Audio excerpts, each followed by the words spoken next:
Just a quick background. So this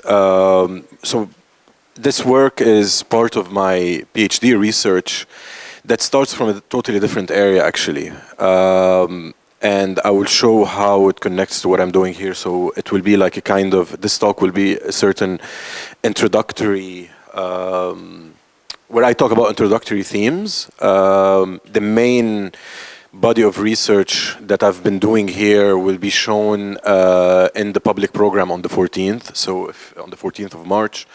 So if you are around, please join, because it will be more in depth, more in detail. And I will talk about this particular area that I was looking at here. My background is in architecture, actually. I'm a trained architect. I'm trained as an architect, but I have as well ongoing practice in sound and research on sound installations, the intersection between sound and architecture. But I will go into an area that is like kind of joining several of my research interests, which is in my PhD. This is here what we're looking at. Like there's like these two images in this video, this simulation, which looks like a woman that is kind of dancing, a man that is as well in a kind of dance or in pain, and a simulation of an explosion. What is the common ground, or why are these things connected in my work? The thing is, I will give a quick background of my research. I'm investigating sound during armed conflicts in my PhD, where I'm looking at the effects of explosive sound on civilians, particularly, and I'm assessing whether these civilians can be considered collateral damage whenever they listen to a sound of an explosion. I'm particularly looking at that under the laws of armed conflict, which is international humanitarian law, which is the law that manages the conduct of hostilities, or whenever two countries are in war, there's a law that there's a certain agreement or a legal pact that happens between them, which we call the laws of armed conflict. I'm considering if sound would be considered a form of damage, and particularly the trauma that can emerge out of sound, out of listening to explosive sound. But I will unpack these two images now, what's happening between these two images. And initially, when I start looking at the history of trauma in itself, where I was trying to find where sound was present in the history of trauma. When did we use sound? How did we use sound? How we start understanding that sound has an effect, a psychiatric effect or an extra-oral effect. That is an effect that doesn't make you deaf, or it doesn't create hearing damage, or it doesn't create tinnitus, but it creates certain psychological or psychosocial effects. And within this history, these images are extracted from particular moments where we did experiments on subjects to understand if sound would have an effect on them. And this goes back to the 1880s.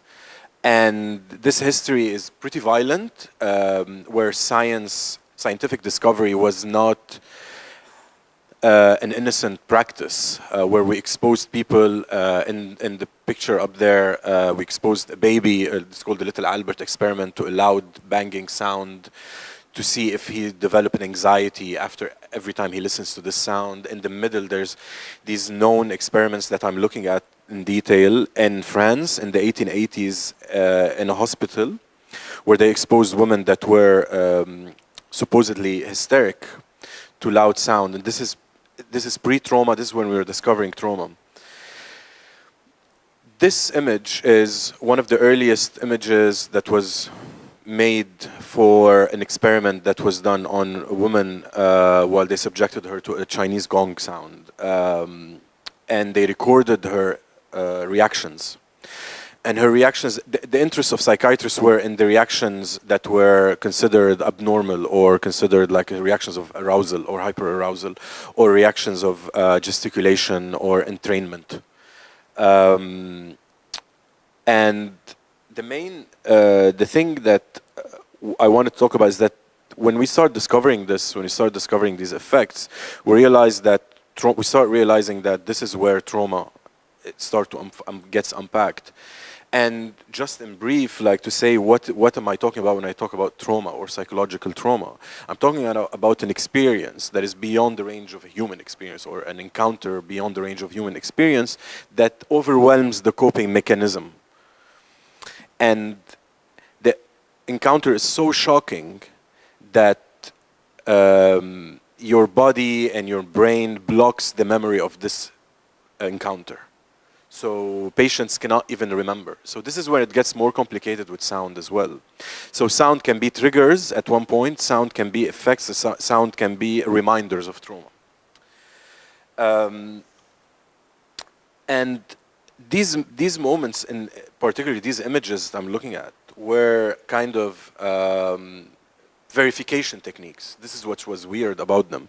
These were instances where they had to take a picture, they had to expose someone to a sound so they can take their picture and verify it and say that this is a verifiable scientific document. However, from the 1880s till now, there has been a range of methods that developed, the technological methods that developed to verify the effects of sound on humans. And to verify how sound propagates, how sound annoys. It can span from like a graph, from an image, from and getting to something we call a sound map or a noise map or a sound propagation map. And we start moving away from observing subjects. We start moving away from looking at humans, how they react to sound, and we start like having faith or believing more in a verifiable document or a measurement technique such as a map or a graph, etc. And this is where my critical interventions start to happen, where I start considering that we're not able to actually verify with these methods. We start moving away from verification. We start withdrawing the subject and withdrawing the human from our investigations on trauma, and we start relying more on machine, while trauma is a very subjective experience where a machine or a map or any technological device is not actually able to grasp the full experience. Then I start looking at how in communities that are non-Western, how do we start to understand the effects of sound? And this is where I start looking at something called an acoustemology of spirit possession. An acoustemology means how forms of knowledge emerges from societies through sonic sensibilities and through listening. So by looking at sound and by looking at the hearing cultures in societies or listening cultures, the way they listen, we can start to understand more and more how knowledge is disseminated and what is knowledge there. And then I start looking at this particular performance and this particular ritual, which is like part of traditional music that's being played in the whole region of the Arabian Peninsula overall. It's called Samiri music. But the interesting thing about this performance was this manifestation that was happening with this dancer in the middle, which is called istinzal. Istinzal is a kind of a form of spirit possession that happens, and it occurs within closed environments, domestic performances. However, this one was a big performance with a very famous singer called Shabah Bisha, who is known to induce istinzal while he's performing, and induce istinzal on subjects that are dancing in the ritual. And then I realized that the interesting thing about this event is that the video is much longer, and the subject here and many other subjects start to go into states of trance, states of arousal, lots of gesticulations, entrainment, like a parallel body movements and states of trance that are very parallel with the rhythms. And the reactions were similar, as if there was a certain experience of pain. However, these subjects are willingly going to this state, are willingly going to go and going to get exposed to music, to loud sound, to loud repetitive rhythms. However, when I was researching more, it looked that this was a part of a larger practice that's influenced, like Samiri was influenced by a larger practice that's called Zar.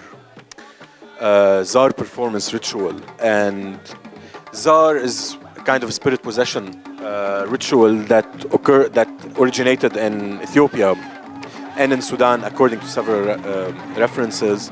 And it was very prominent in Egypt, but it traveled to the Arabian Peninsula through trade, several forms of trade, several forms of exchanges, slave trade, and forms of like cultural exchanges that was happening.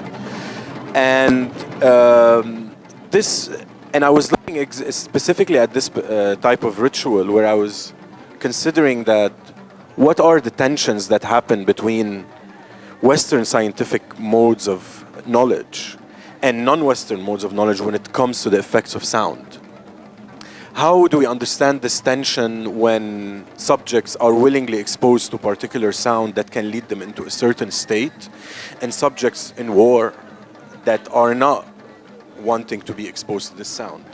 While both have extraoral effects, while both have psychological effects on the listener.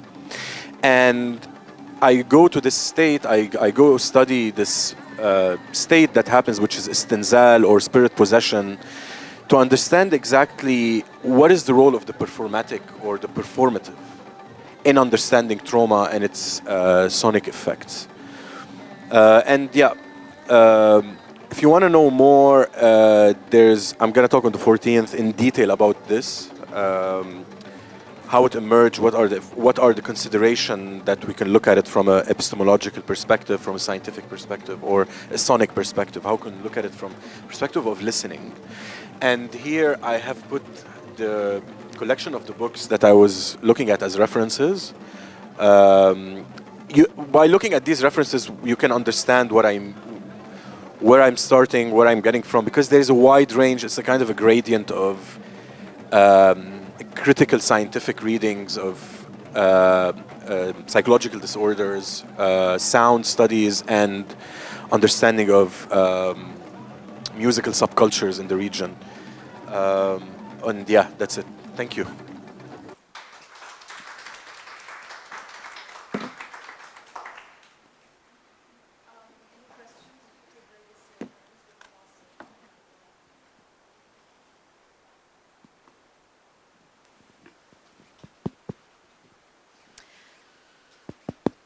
Thank you so much for this. It's really, really interesting, and I look forward to hearing more on the 14th. You did mention PTSD being a big part of your research, and I'm wondering how much have you delved in not only the psychology, but the science that's behind, let's say, PTSD. Specifically, there's this kind of relatively new science of the polyvagal nerve theory and somatic healing.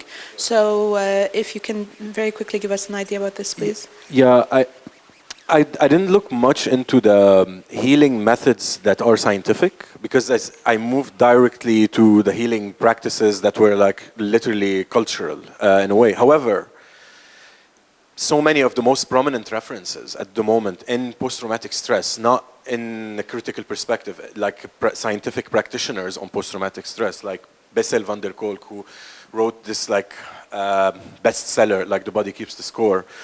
He actually believed in traditional practices to actually treat post-traumatic stress as well. But my approach to that, to the science of it, was very critical, in the sense that from as well some of the books I was looking at here, do we understand that trauma, post-traumatic stress, PTSD, not trauma, like post-traumatic stress as a medical category or a psychiatric category, is kind of a classification that was born because of discourses, because of politics, because of certain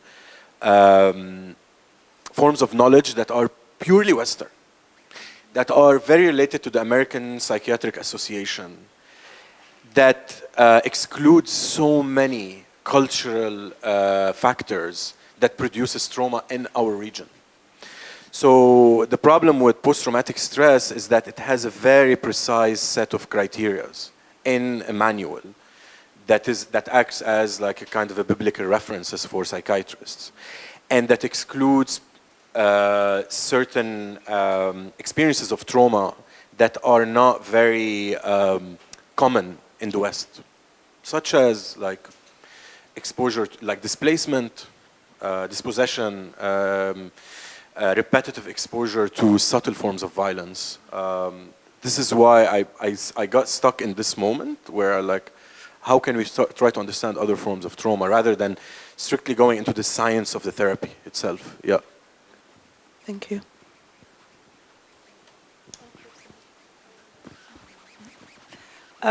It's a very long project. I mean, I think you can get really lost in it. What's the first? Where will you stop? I mean, what's an outcome that you want to achieve? Actually, this is where I'm stopping because this is the last. What I'm doing here is the final, kind of final academic research bits before I go into practice. Because the research has been unfolding for 3 years or more, even 4 years now, and it was strictly connected with like very military, legal, scientific world. And at this residency, this is where I detached myself from all these like forms of academic, legal or military, etc., like these hard topics, and I start going into more cultural topics, and this is the conclusion in a way. It's not the conclusion chapter, but it's a kind of a final chapter where I'm just here. The whole point is looking at representation, looking at how these phenomena are represented in several cultures.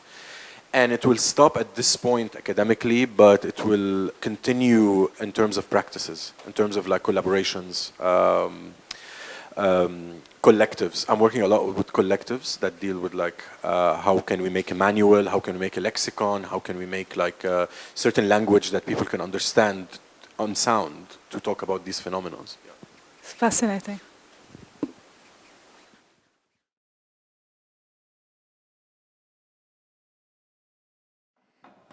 Jalila Haider, it gives me great pleasure to introduce someone who is really making the multidisciplinary part of our residency program come to life. So Jalila is not an artist. She's a human rights activist from Quetta in Balochistan. She's worked on extraordinary projects as a lawyer by training, does a lot of pro bono works with extremely vulnerable communities, particularly with women. She's a very loud and proud feminist, and it's been amazing to have her with us.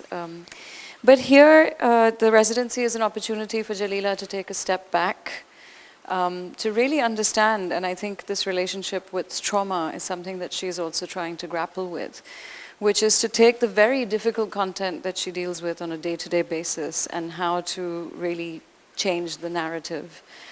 So she's trying something out today. So over to you, Jalila. Thank you, Nada. Thank you, Alserkal, and thank you everyone who are joining us today in our show. It's not our full show. It's like a trailer, and I would love to have you in our final show and to participate in it. My name is Jalila. As Nada introduced, I do different work, different kinds of work. Sometime, recently I attended a tree school, so there was a word tajawuz, transgress. So sometimes I'm transgressing things which creates problem for me. I put myself in a trouble situation, and sometimes it gives liberation and emancipation. So recently I did my master's from the University of Sussex in International Human Rights Law. I'm a full-time legal practitioner and a feminist. I proudly want to title myself as a feminist, and I fight for the rights of women, especially for the ethnic and religious minorities who have intersectional class issues, which is somehow we don't want to see or we cannot see. But this isn't about any of them. My work that when I was selected by Alserkal foundation for their residency. I thought that what to present, because it's all about art and it's about artist residency, and my life is, in my imagination, it is quite glittering, like LED lights always in my mind, but in reality it is so black and white. I belong from that part of Pakistan which is conflict zone, and when I was talking with Mhamad Safa, one day I said that our life, the sounds of trauma, pain, suffering, it's also very relatable that we are living in the other side of the world. But there are again sounds of women that we don't want to hear. We don't want to listen to them. But here I have thought that what should I do to bring it more, because I'm a researcher, I write research papers basically. But then I thought that let's reproduce these research paper into something that attract more audience, people make feel connected with this, and as well as to find solutions out of it. So this is the last testimony of Simurgh. So it's not about Simurgh at all. Simurgh is a fictional character in my forefathers' imagination, that there was a bird, looks like a woman but having, wings. And my grandmother, once I asked her that, she said Simurgh is alive. So I said that, why is she not returning? She said that Simurgh left the world thrice. She witnessed the world destroyed thrice. She lived, her age was 1700 years that she lived in this world, but she exited. But my grandmother, she was very hopeful, and in Persian she was saying Simurgh zindast. So Simurgh is alive, but I asked that why, if she is alive, why she is not showing up? She said that because people were and people are not kind to their girls and women. That's why she exit this world. So that's my grandmother's interpretation of Simurgh. However, the work, it is a fictional short story. It is 30 story of women. It is basically transcripts, oral history, and the interviews that I have conducted for the my research paper, other research paper. So it is basically about that. However, when I looked into their interviews, I transcribed it in form of the fictional story, and it is 30 story, which is of course about misery, pain, sufferings that we are holding as a women with our bodies in our surroundings. And of course, all stories are sad, but it is not sad at all, because we recreate these stories again. In my work, we imagine things, and then we put it in form of fiction and poetry, and that is participatory. We all are representatives of Simurgh, so we work on those stories and we change the conclusion. If someone is dead, how to bring her back to life. Like, it is like participatory, and everyone can recreate that in their imagination and rewrite that story again. So basically, my work is around that. Can you, I think it's for you. You may read it.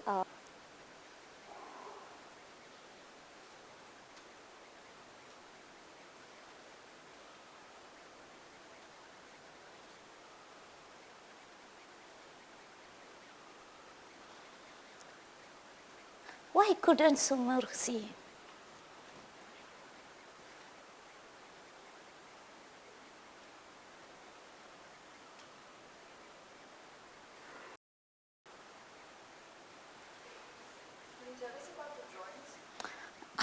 Well, it's all, again, it's all taken from internet. It is not my work.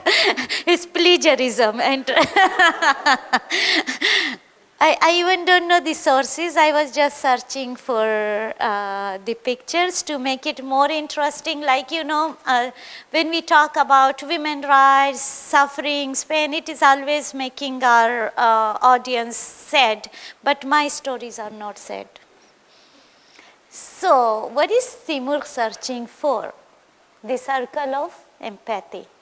Here I worked with the Alserkal Foundation, and we have started to create circle of empathy, a circle that we all participate. First of all, we talk about what things have shaken our foundations as a child, as an adult, as a person who is a successful businessman or an artist or a very famous person or a person inside the jail, but at a moment that has shaken their foundation and they realize that this should be changed, this isn't me.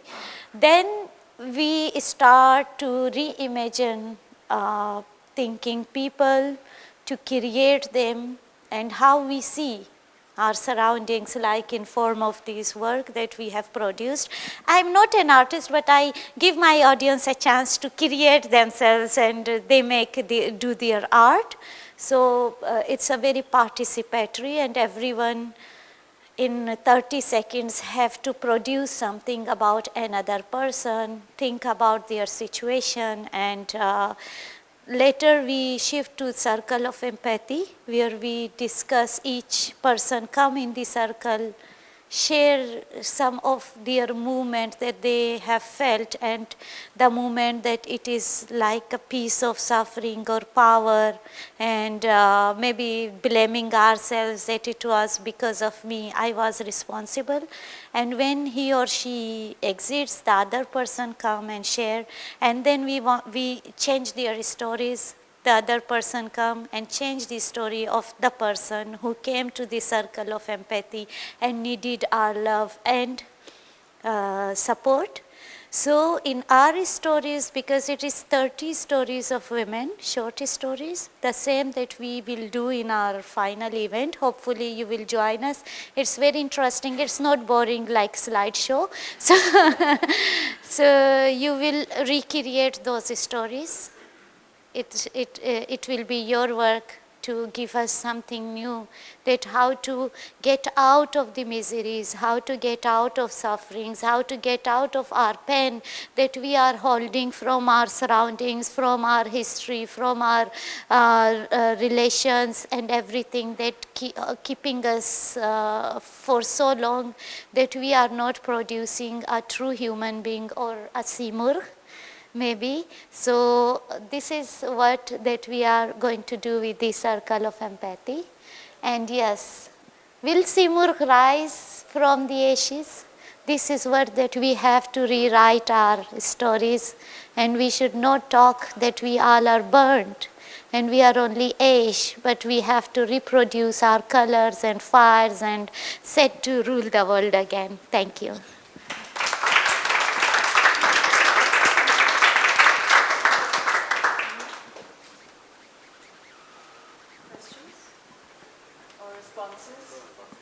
And this is really, I said, informal feedback session, and I think everybody's showing you work in progress, so they're very keen to hear from you.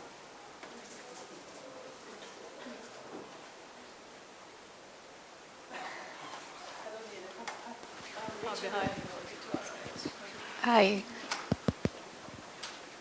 Mic is just for the recording. I wanted to know that why particularly you chose to work with this story from your grandmother. I'm sure she must have told you many stories and things. Yeah, actually, I was a young girl when I heard about Simurgh from my grandmother, and her line that why Simurgh left the world, like she witnessed the world was destroyed thrice and she left it. So it was her words that because people in the world were not kind to their daughters and female. So that was in my subconscious somehow. Maybe that was the moment that shaken my foundation, that made me to think and rethink that how the solutions could be. But in my legal profession, I deal with so many cases that when I go home, I am in an external position. My positionality is a lawyer, and they come to me and share their stories. But when I sleep, every night, I get horrible dreams. So this is how that we pick these stories, 30 stories of women.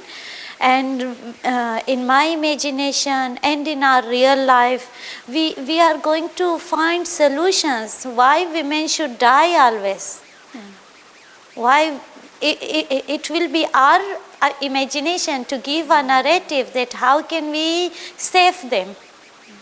Like the story of the pit hole was, let me share with you that someone called me on a phone call that we need a legal representation, and someone, because I live in city, they have brought a girl in the ambulance and admit to the hospital.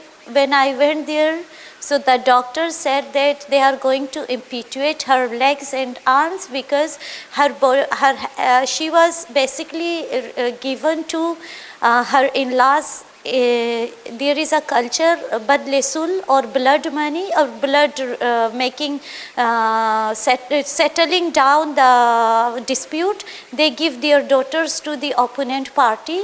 So when they give the girl to their opponent party, what happened that because they were angry, they dig a big hole in somewhere, and then bind her hands so tightly and her legs and thrown her inside that she die with hunger and fear. And this is what, when I went to hospital, doctor said that she is out of danger, but because of the gangrene, they are going to cut her feet and hands. After 2 days, when doctors told her that she's going to this procedure, even though she was alive, there was nothing, no danger for her life, but before her surgery, she died. It was her broken heart, basically. It is like she was only 19 years old. So this is things that, how can we change? We cannot live for so long with this ugly face of the world where, Simurgs leave us. So I'm sorry, I got emotional. This is not good for a lawyer, but that is my problem. So that is how we want to change these stories. And I would love to you all to join us and rewrite these stories with me again.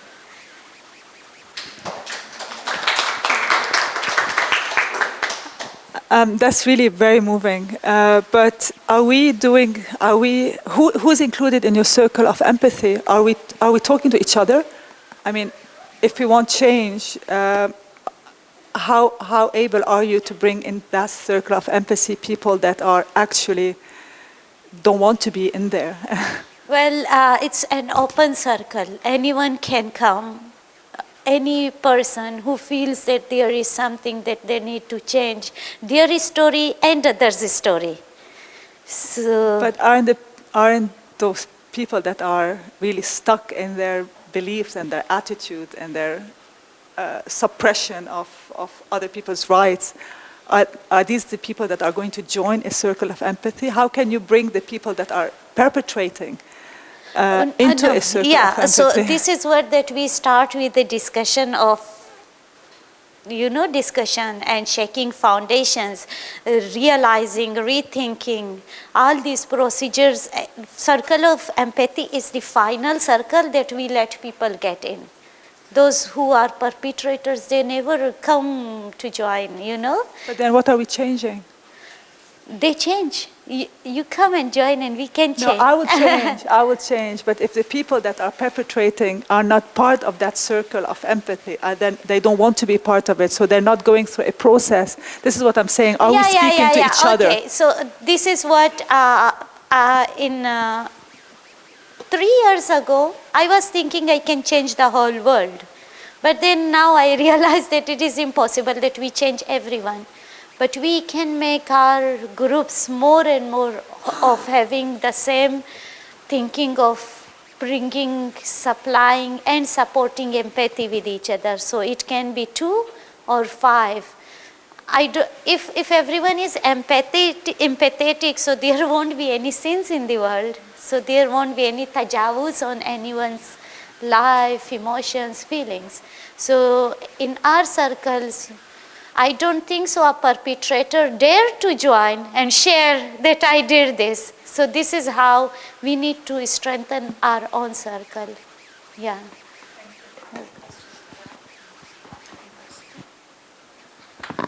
It's not a question, but kind of comment to what you're actually speaking about. When we think about different revolutionary movements, and also when it comes to feminist movements, it's one of the few which did not really take up arms. It's actually based on the non-violence principles, and I think probably that's the strength of the feminist movement, that it does not believe in a different epistemological violences that are created by other movements that are based on arms revolution. I think this is what I think the strength of, when you talk about the circle of empathy, probably would bring on the table to have to make the other realize the kind of violence that they bring on to the world. I think probably that's what is the strength of the movement. Yeah, I just want to give a short comment. Yes, I agree. It is non-violent. It is the smallest form of, truth and reconciliation that states organize on the larger events when genocides occur, when persecutions occur. But this is a smaller circle of the community, of the people who think that let's go get into it and fight back in a very non-violent. Thank you for describing it well for me. Thank you. Sorry, very quickly, one last comment as well. It's very interesting to hear the Sumur background from your grandmother, but I was wondering also if you had any references to the Sumur in Fariduddin al-Attar in Conference of the Birds, or if you're aware of that. No, honestly, I don't know. Because it really fits it perfectly. So this Sufi poet from the 13th, 14th century wrote one of the longest poems in history, over 5,000 verses. And the story was about a conference of the birds who wanted to find the Sumurq and have the Sumurq save them. And they went through a lot of trials and tribulations. And in the end, only 30 birds managed to reach the lake where the Sumurq was supposed to live. And the Sumur was supposed to be in the lake, and once they looked at the lake, they only saw themselves. And in Farsi, Simur is 30 birds. So when you spoke about the healing circle, I was like, this is exactly it. This is the woman taking agency. This is the women coming together to become their own savior. And if we can be liberated within the realm of ourselves, I think that's a very powerful thing to do as well. Yeah.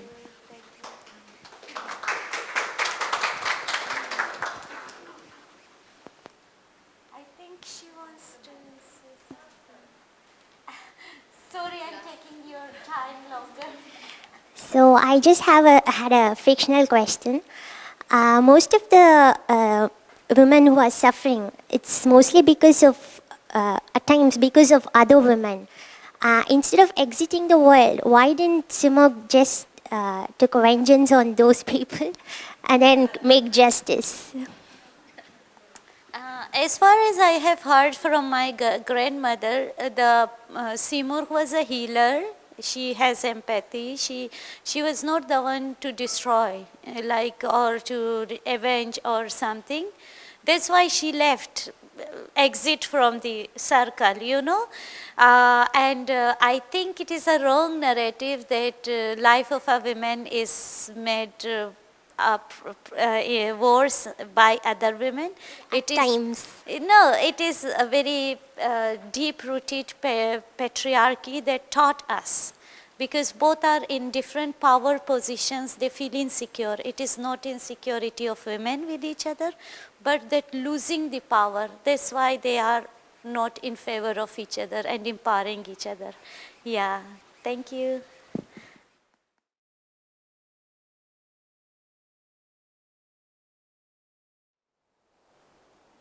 possession to empathy to hygiene. Masaru Iwai joins us from Tokyo.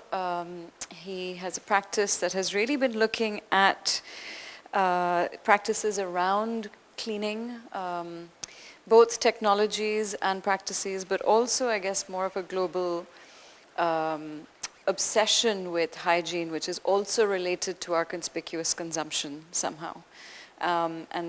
His work has been looking more and more at how much energy and how many materials we sort of expend in cleaning. And if that energy could somehow be harnessed for something more productive. Being in Dubai in particular has been very interesting for him because he's interested in how crude oil or petroleum is actually involved in producing many of these everyday products that we use. And also particularly at solar energy and the fact that these panels that we think are making the world better actually need a lot of maintenance and cleaning. And luckily, he's been able to work with the teams at Alserkal and our solar panels. So he's going to tell us a little bit more about the practice and the process. And he has his public program next week, which has a performative element because he's collaborating with Seema Dance Company, which is one of the community members at the Avenue. So a great example of what becomes possible through these quite short residencies at Alserkal.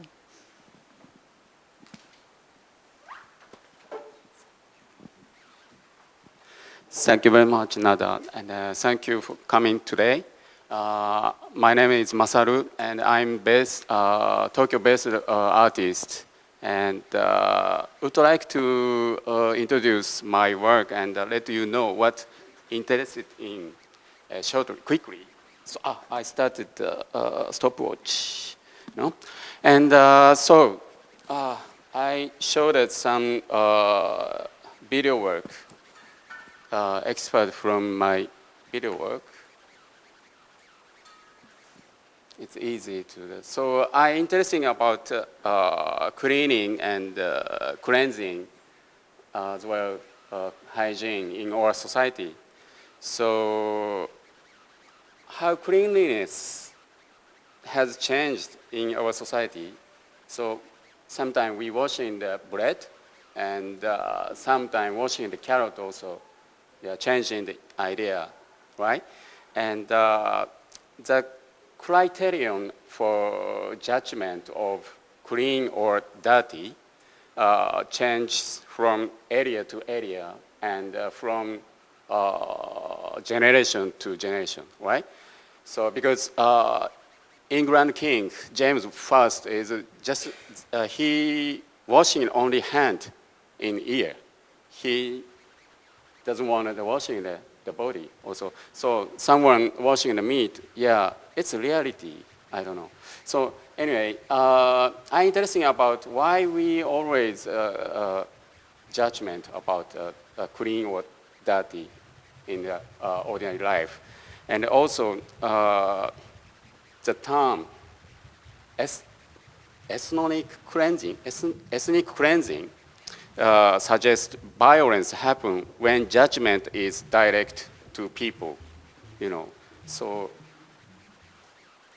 yeah, so cleaning has some meaning about violence also.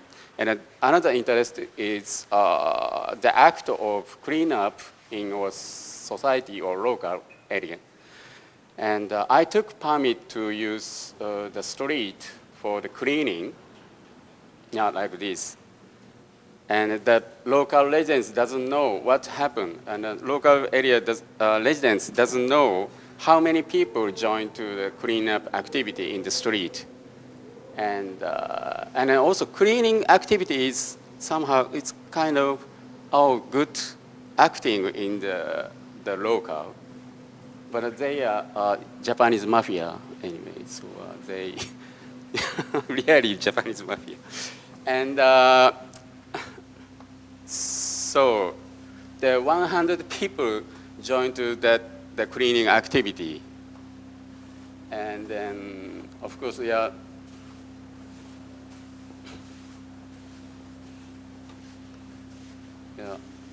and then that I want to thought about it. Yeah, we want beginning. I want to cleaning the street, but changing the meaning if many people join to the same time. It's kind of a smash mob or demonstration on the street like this. But this title is Dancing Cleansing in the Yokohama. Anyway, so another footage was I take it during 3 months stay in the slum in the Phnom Penh, Cambodia. So beginning, I was so scary about slum people because so many sex worker and heroin addict in there. So how can I do it there? I thought, and then so one day I organized the cleaning event together. Together, it means also residents. And because residents were troubled by heroin addict, they pooing and pissing on the corridor and stairs everywhere. Anyway, so I organized that cleaning day. Yeah, but they doesn't have, they had never cleaned it together before. So I interested about that people focus only the cleaning at the same time. But they doesn't care about others, just cleaning on their own way. So after that, they make an association for the clean up in the building. One resident said. So, and I had, do you know that Japanese earthquake in the March 11 to 2011, and that makes an accident. Nuclear power plant, and then a few years later, the government started decontamination, and I joined it that work.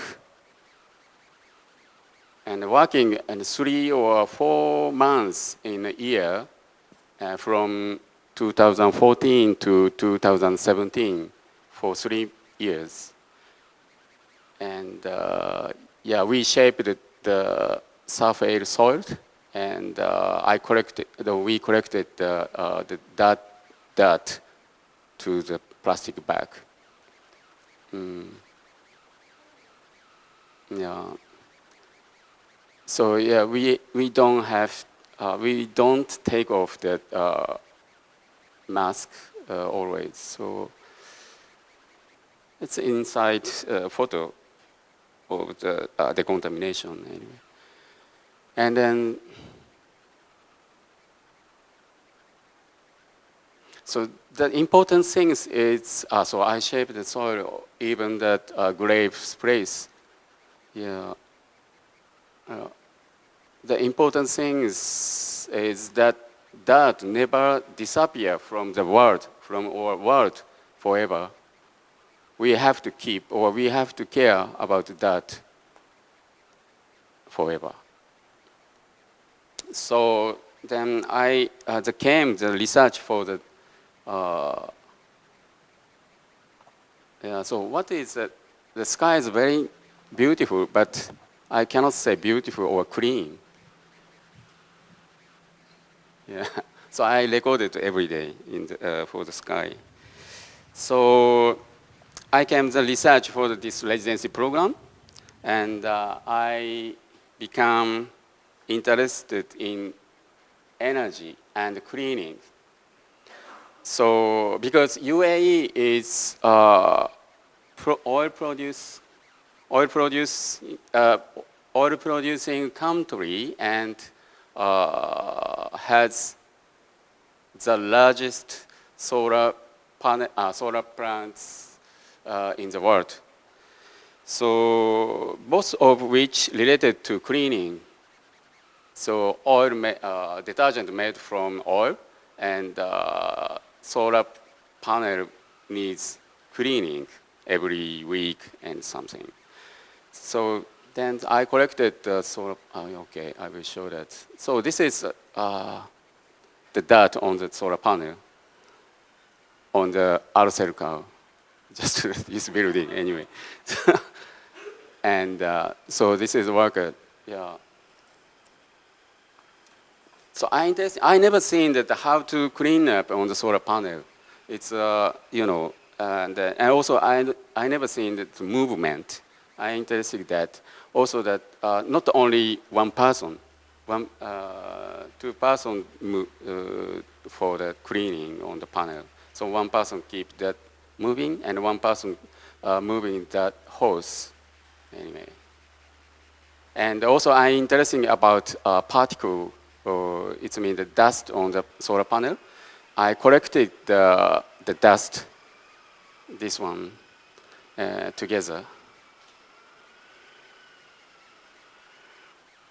Yeah, it's me. Yes. Also tomorrow they have cleaning on the solar panel. So you see the coffee table. So dark one is dust on the solar panel. Yeah, yes. And its smell is so bad because not only dust, because of course the bird shit on there, right? And pink one is detergent, and also I have public program soon. So I have a public program named Surface Active Agent. Surface Active Agent, it means a surfactant. Detergent has surfactant, right? So I want to cut off the name of Surface Active Agent. It means that the solar panel worker also Surface Active Agent. Yes. So and then that program on the 8th not Tuesday, Wednesday. Sorry, Wednesday. Sorry. So Wednesday, 6:30 to 8 p.m. There are project space behind there. So please join my research. Please join our research. Thank you very much.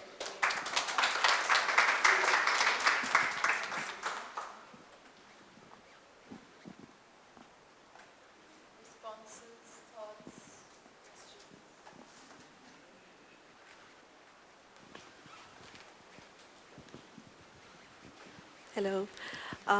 I just found that it was very interesting that you looked at cleaning critically, because my city where I come from, I think around 5-6 years ago, there was a breakdown in Lahore, Pakistan, of the cleaning system. The governments were changing, so they stopped picking up the trash. And there was a long time where there was trash on the streets, and there was no coordination between the government and the systems of cleaning the city. And the result of that has been that pollution has systematically increased, and we have one of the worst air qualities in the world now.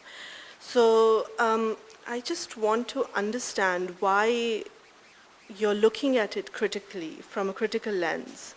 The act of cleaning, and then the whole process of organizing a city in such a way that you have active workers and a system in place to clean the city. That's my question. Thank you very much. So why I choose that acting of the cleaning activity also? So because cleaning is very understanding about changing something, changing acting. And then if I showed some artist jargon, it's kind of, oh, my beautiful world or something like this. It's no. So I want to connect in more real world. So you can changing your world by yourself, by the everyday acting. So I want to connecting that, how can I say, action or something. Yes. Then I choose that cleaning too. Yes, thank you very much. Yes. Thank you. Thank you very much. I'm quite interested in knowing what happens to the dust when they clean it, because there's always this notion of like sustainability and circularity, and that things don't disappear and then we're using them again, and the sun, we're using the solar panels to harness the sun, which and you know, create electricity and so on. It never ends as a cycle. So what happens to the dust as a never-ending cycle as well? Yeah, it's very interesting because the solar panel is very much high-tech or the artificial things, right? And also cleaning activity also artificial one. But the dust is disorders things or spontaneous things. So we connect it. I want to, how can I say? I want a relationship with spontaneous things and disorder one. You know, so it's kind of this repeat action. But it's kind of the communication with spontaneous things or planetary things. Yeah. And I'm also interested in, like you said, birds shit on the solar panels. And so it's interesting because that's also happening. And that's also like the pigeons are dancing as well, not just the cleaners, not only the sun, not only the dust. Like there's the non-human element of what dances with, with the solar panel. That's quite interesting, and for expansion of that movement. Yeah, also that the cleaning worker is expert for the cleaning activity, right? So also I want to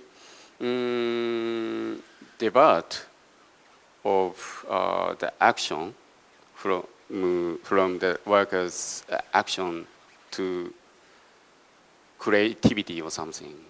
I don't know. So how can I say? So wait. Okay.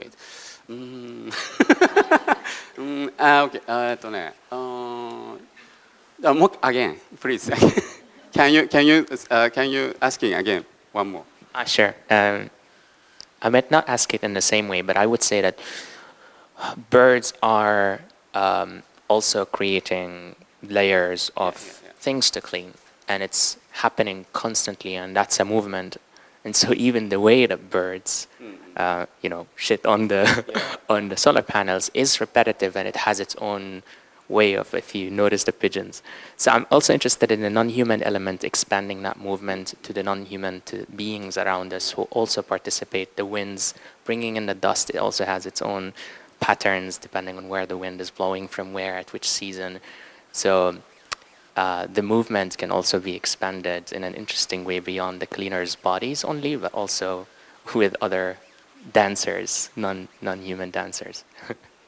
Yeah, I totally agree. So it's the same direction to you, and so that's why I want to more focus about like that in the public program on Wednesday. Yeah, so with dancers. Yeah, dancers joined to collaborate with my research. So please join. Then yes, please. Just going to be quick.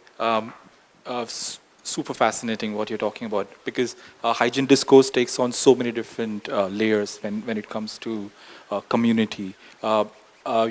Usually, practitioners who are dealing with hygiene tend to somehow hide the mechanism of cleaning, because I think when it comes to there is a whole impurity discourse, right? Like who can actually clean the shit and who cannot? Like, do they need to be represented, or there won't be a chance for them to be in the kind of visual culture? So I think the discourse around impurity also deals with the way you brought community into it, because a lot of time, it's almost in an isolation that you see sanitation work happening. But I think you're bringing the workers as like as an active agent into the surface. That really made it like more interesting to look at. So thank you for that. Yeah, thank you very much. So yeah, I'm interesting about that, and also that so Japan imported about hygiene from the Germany in the 19th century, maybe end of 19th century. So it's also I interested in how to get the modernity, and also that, do you know that we understanding about corona situation, catastrophe, right? So Japanese still we use that mask now, even that inside outside. I cannot talk like this. Yeah, and yeah, totally different the situation anyway. So yes, anyway, thank you very much.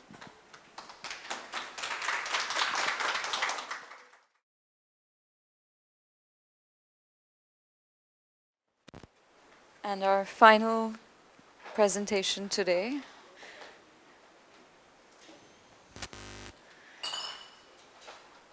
and Shada's work in progress is visible, which she's developing for her public program on the 14th. Shada Safadi joins us from the Golan Heights. She is a printmaker by training and has had a kind of studio practice really working with the form of the bird over a sustained period of time. She's looked at various bird species in the past, the crow and the dove in particular. And when she came here, she was interested in looking at the hubara, which is a local, I guess, endangered species, but also one of the prize species for hunting in the region. But today she's going to talk particularly also about something that's happening, which is very close to her heart in the Golan at the moment, which is the emergence of wind farms and how they are affecting both human and avian life. Mariam, so, you know, as you've experienced, our residents don't all have English as a first language. And we tried to decide how to do this, and we're going to try something where Shada today is going to speak in English, and Mariam will translate for her when needed. She'll step in. So this is also a bit of an experiment in being multilingual in the presentation. Thank you so much, and thanks for coming. I graduated the fine arts in etching, started in etching and painting in Damascus University. And now in general I focus about stories about the communities. Now I will gloss over previous works about birds. I started in Damascus with the crow, in project in presence of the crow, and how is it like related for the society, this bird.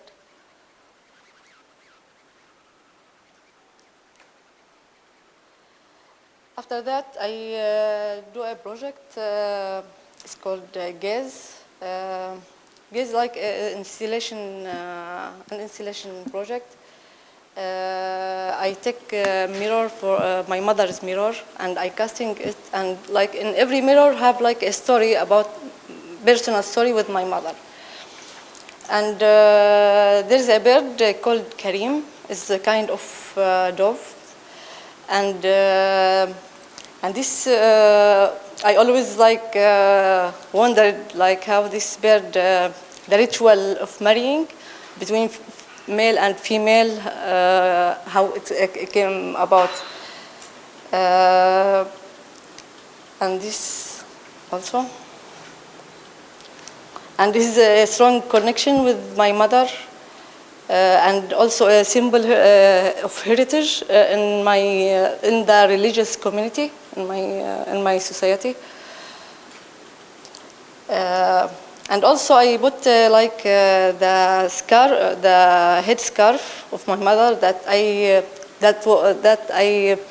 work with her, like collaborate her, like to fold it all the time, and I freeze the distance to make the distances closer. And like this about her story about the bird. And another story, I studied in Damascus and there was no connections, and we came like to because my village in the border, and we came like to meet the family in the border with microphone and telescope. And on Mother Day, there's a lot of families and in the two sides in Golan. And like I have deal like with my mother like to waving a blue scarf, and like I find her in telescope with the blue. I spot her with the blue scarf, and I make plexiglass, folded it like freezing also the distance to make it closer with the blue. Okay. This also I make. Because also this sound I heard all the time when I spoke with her in the background.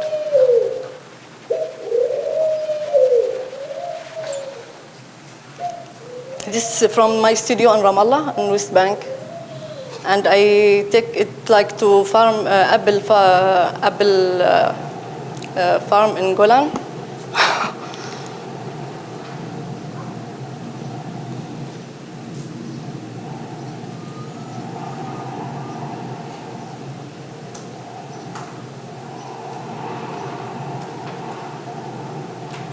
And I put Damascus Gate on Jerusalem in the middle of my village, and the clouds is from my village.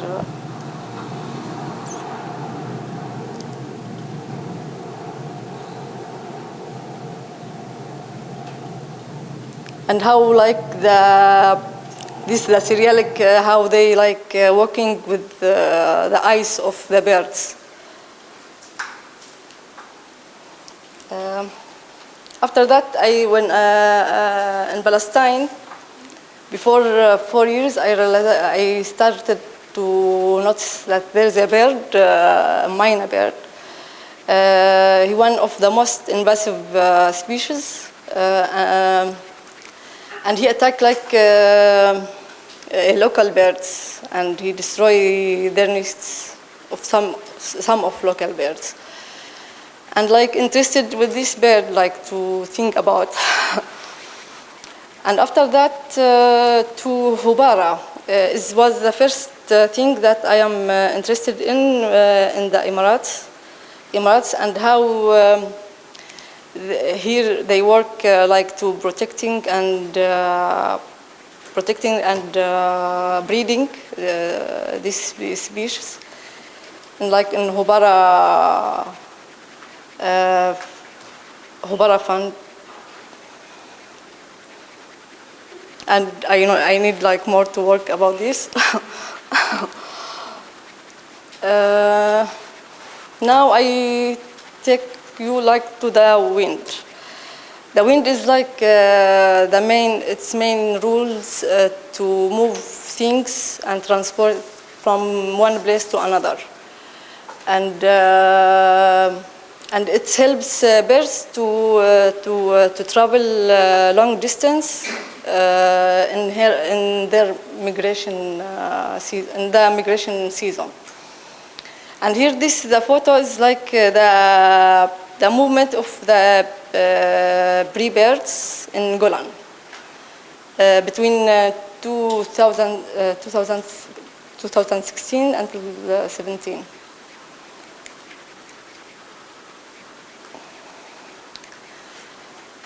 And here there's a very big project for company. They want to build a wind farm along of the borderline with Syria in Golan Heights. And they started in 2019 with built 14 turbines near Buqata village in Tal al Faras. And now they need like to build this in between 3 villages, between Majdal Shams, Mas'ali, Bukata, and this in our farms, our apple and cherry farms. And now the people, they fighting this project and they against this project because it will damage the ecological and that when they start before 2 years. And it's like a huge, they take it like a national project that you cannot cancel it. And they will put in this area, how it's close to the villages, the 3 villages, and like also border with, to block the border with Syria. And this was last year, like big demonstration.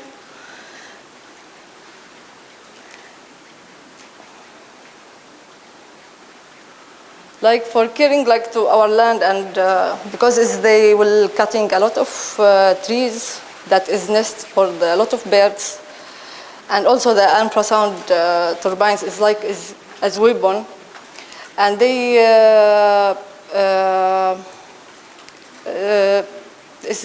this disaster is like big. It killed a lot of like birds, birds and bats, and because the bats also cannot deal with these turbines, and the bees.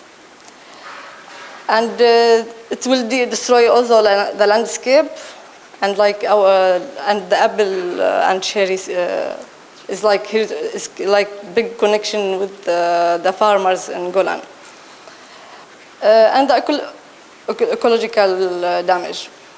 And also before like 2 weeks, the natural conservation report that because they installed 40 turbines, they have report like the monitoring system is ineffective because a lot of like birds that killed.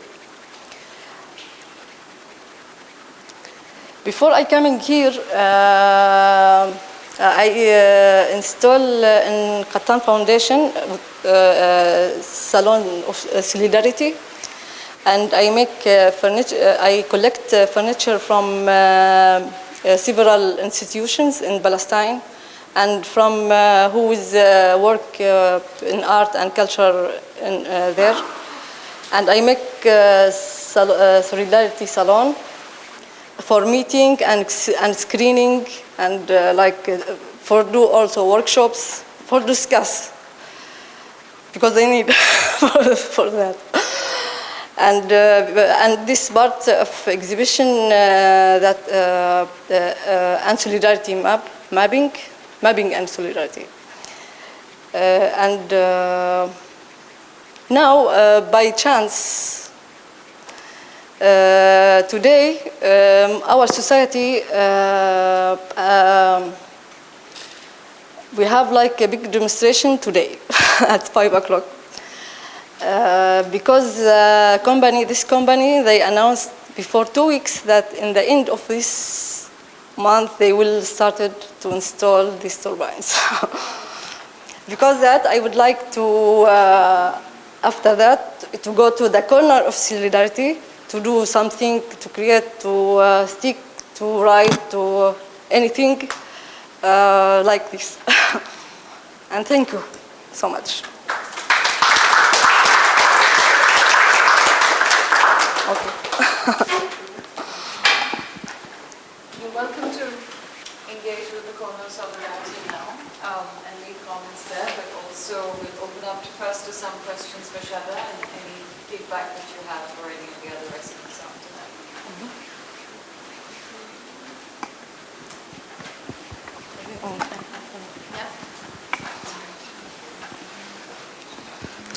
Thank you so much. Your work is so beautiful and it's very moving. So all the time being aware of what's happening in July. And the way you started your presentation, I was looking at the birds as perhaps a symbol of being able to cross and transcend the borders that were imposed. And now we're talking about those turbines by which even the birds will experience this sort of border or method that inhibits them from going from one side to the other. So as much as it pains me to say that in the case that this is not avoidable, unavoidable, and it might most likely happen, how do you think your work will evolve in depicting the birds with this additional barrier between the two ends? I understand. ممكن أنا أترجم من عندي مو مشكلة. بس مرة ثانية يعني شغلك رائع ما شاء الله. ولما شفت العرض التقديمي فهمت إنه كيف ممكن الطيور تتجاوز الحواجز الموجودة حاليا وتكون يمكن الكائن الوحيد اللي يقدر يتجاوز هذه الحدود المفروضة على الجولان. بس إذا راح نقول مع الأسف ربما يكون هذا المشروع يعني راح يتم تقريبا بحتمية ربما لا يمكن. Exactly. فكيف تشوفي عملك راح يتطور مع هذا الحاجز الإضافي اللي ربما يكون جوي على هذا الرمز من الحرية؟ It's maybe because I started to think about Syria. It's like how make the border like more higher. Exactly. It's like this, and also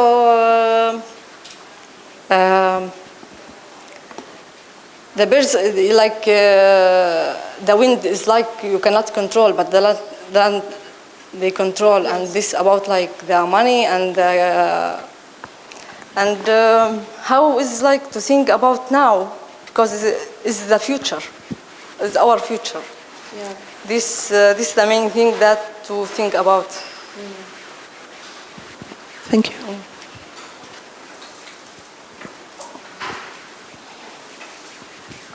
I have a question that probably has a very short answer. You said that the windmills, the wind panels, they're being sort of forced upon the land. But who is behind the project? There's a company, big company, Israeli company. It's because we are like under occupation, and to understand the context, Golan Heights is occupied in 1967. It was 149 villages and farmers, and still 5. And how is like they have like this company take the free that to there is 5 villages natives there, and how they like that is free like for him to use our lands to take it, and because. The main things that in Golan we have problem with is like the water. They take the water. They control on the water in Golan because it's and also because it's the geographic of Golan is like in Hermon.